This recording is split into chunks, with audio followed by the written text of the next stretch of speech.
5:51 p.m., Beverly Hills Hospital. I rushed into our car to get Sam to the hospital. "How's it coming, Sammy?" I asked. "I think my stomach's about ready to burst open," Sam answered. "Well, hang in there, sweetheart. We're almost there," I said to Sam. Her hands were on her huge stomach while groaning in the process. I constantly continued driving, try to avoid any red lights because of Sam's pregnancy. In fact, I didn't catch any red lights at all.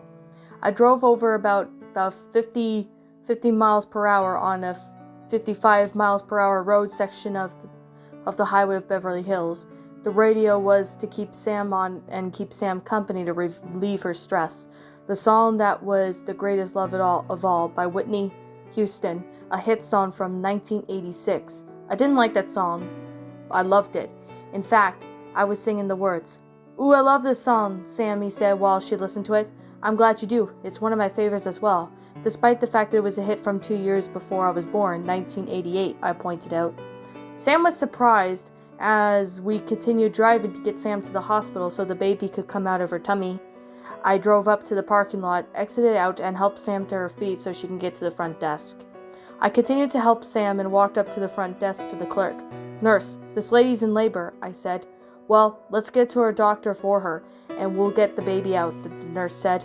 We rushed Sam to the emergency room and then laid her on the table. The doctor looked at her middle section.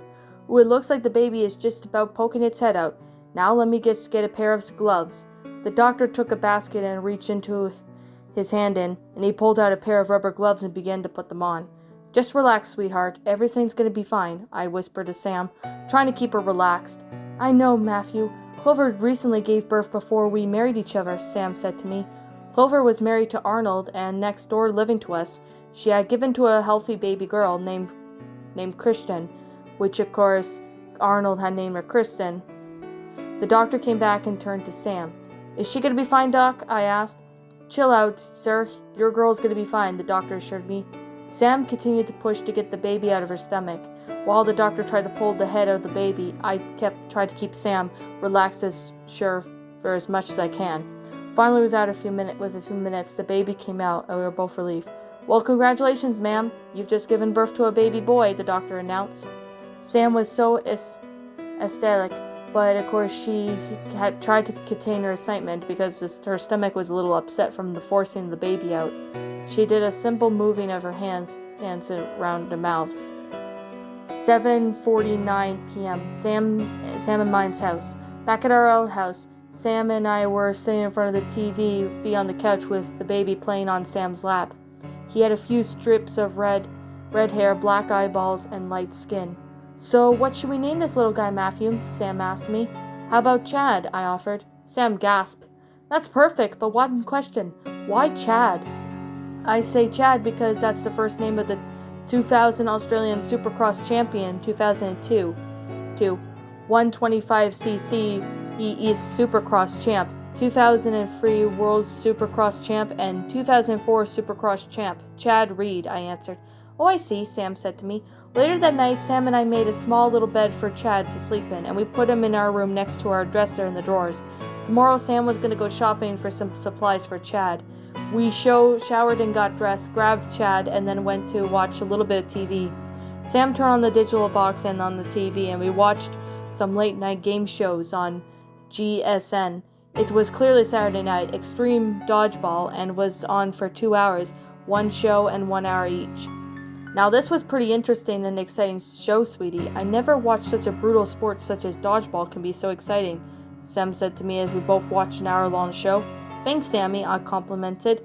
"You girls seem to like all those shows ever since I introduced you when I became a Whoop spy, just like all three of you.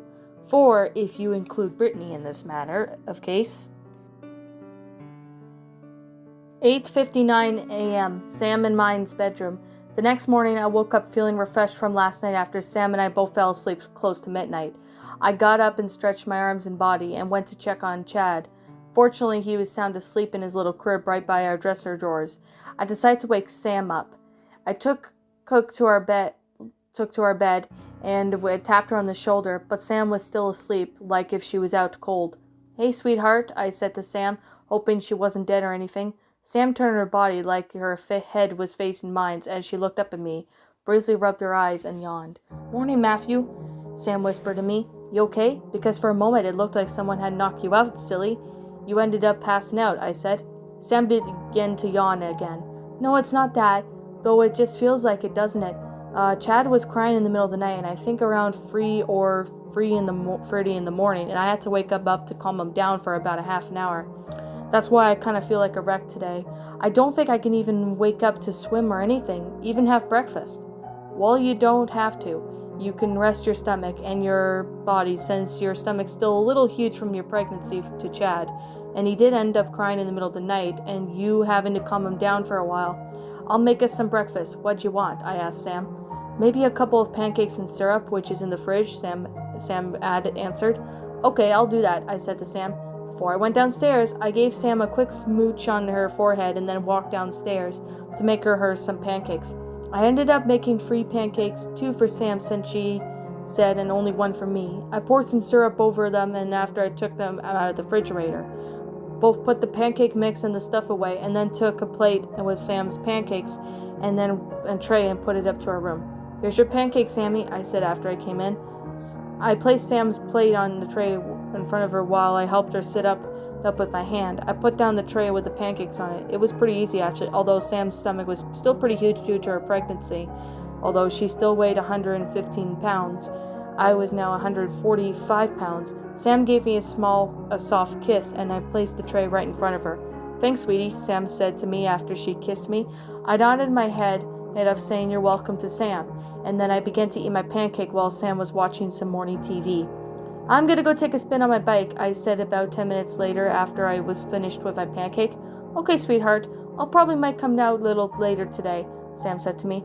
For now, I was just gonna rest and I feel more like than 100% until my stomach gets a little smaller.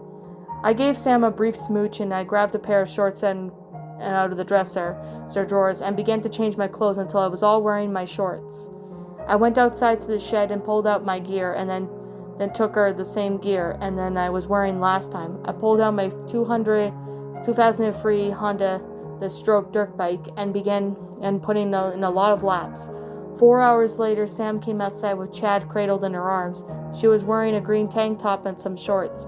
As soon as I came out with a hand in the corner of the triple jump, I began to point my index fingers at Sam and Chad. Sam pointed at me after she put Chad in the other hand, which was close to her chest. Hey, Chad, honey, Sam said to Chad, pointing her finger at me. There's Daddy out riding his dirt bike. Chad was pointing out the small little index finger at me and speaking in gibberish. Yes, sweetie, that's Daddy, Sam said to Chad.